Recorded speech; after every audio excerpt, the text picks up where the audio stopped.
Hi everyone, Lisa here for Whimsy Stamps. So today I'm going to be talking about ink and paper. I'm going to share my personal preferences and my experiences with you. I'm going to demonstrate ink blending Distress Oxides and Memento Dye inks on different types of cardstock with sponge applicators, blender brushes, and clarity brushes. I'll be doing direct to paper ink blending and ink blending while using a stencil. In the end, I'm going to do an overall comparison. That way you can draw your own conclusion from the results you see on screen. Now, in an effort to be completely transparent and keep the length of this video to a minimum, I decided to show you the ink blending process in a split screen format. I want you to see the process is the same for all 5 cardstocks I'm using. Now, once I'm done with the ink blending, each piece of cardstock is going to get cut. Then I'm going to do a side-by-side comparison. So stick around to the end because I'm going to be sharing one of my favorite papers for stenciling with dye inks, and I'm going to share a tip on how to try different cardstocks without breaking the bank. Now, I think that paper truly is a personal preference. Some people love Bristol Smooth, but I'm not a fan of it for ink blending, and I'll talk about that a little later in the comparison. I think if you're using stencils to create a background, the 65-pound Nina is perfectly fine, especially if you're trying to be cost effective. Use that 65-pound to create your stenciled background and then adhere that to your 80-pound or 110-pound card base. The same goes for the 110-pound Georgia Pacific. You're going to see we got great results with that too. So remember, we're only doing a comparison of the ink blending on these cardstocks, and cardstocks for coloring will be a whole other video on its own. So please don't run out and buy any of these cardstocks thinking it's going to be your all-in-one. Now, I made sure to use the same type of ink and colors to keep the end results as consistent as possible. And this video is not about ink blending techniques, it's about inks and papers, which works best together. So I'm going to go ahead, we're going to jump right into this side-by-side comparison here. We're starting with the Distress Oxide inks first. I have across the top of the screen there how they're laid out in order. Now, my favorite for ink blending is the Distress Oxide. With the Distress Oxide is the 110-pound Nina cover stock. You can use either the Solar White, the Avalanche White. That's completely up to you. Now, like I mentioned before, some people absolutely love Bristol Smooth paper. You're going to hear people say all the time, Bristol Smooth and Distress Oxides. I'm not a fan of it. I'm just not. And the reason that I prefer the 110-pound, I think the colors are brighter on the 110-pound. I also don't have to worry about fingerprints while I'm working with it. And the ink doesn't slide around on the Nina paper like it does on the Bristol paper. But for that very reason, people love it because they say the way it slides around helps it to blend together more easily. And I can see that. I'm just not a huge fan of that, of the Bristol Smooth for ink blending. Now, don't get me wrong. I'm a fan of Bristol Smooth paper, just not for ink blending and stenciling.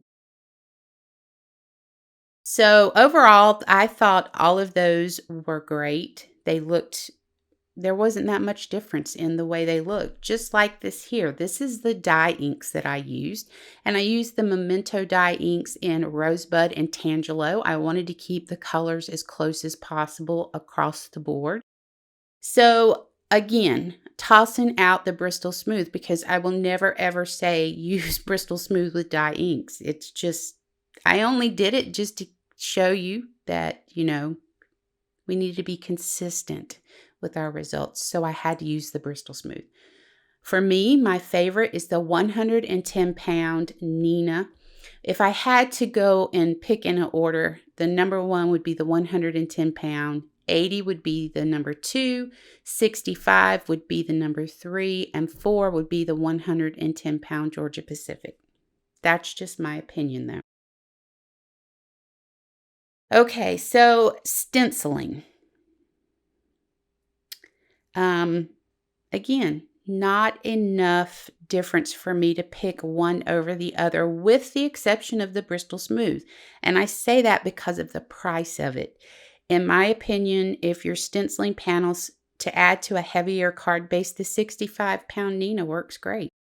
Now, one thing I do want to share is that I prefer using dye inks with stencils because I feel like the end result is cleaner.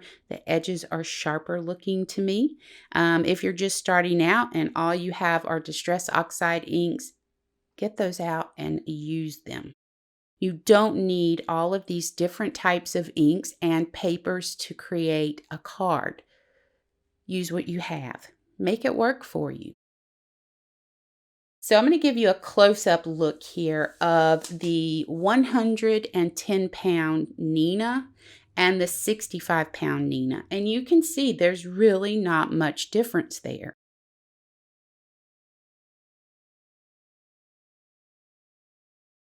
So I recommend that if you want to do some stenciling panels, like I said before, try that 65. You might actually like it. You might not. My favorite card, my favorite paper here for stenciling with dye inks, Glossy Paper. Now this is just a very inexpensive paper. In fact, I told my husband, stop by a big box store, pick me up a pack of Glossy Paper. So you know it's cheap paper. And the results that you get with this are so pretty. Now, when you lay down dye inks on glossy paper, that's it. They said, I'm done. I'm not going anywhere else for you. That's it. But you can layer the inks one on top of the other, and you can get some really pretty results with that.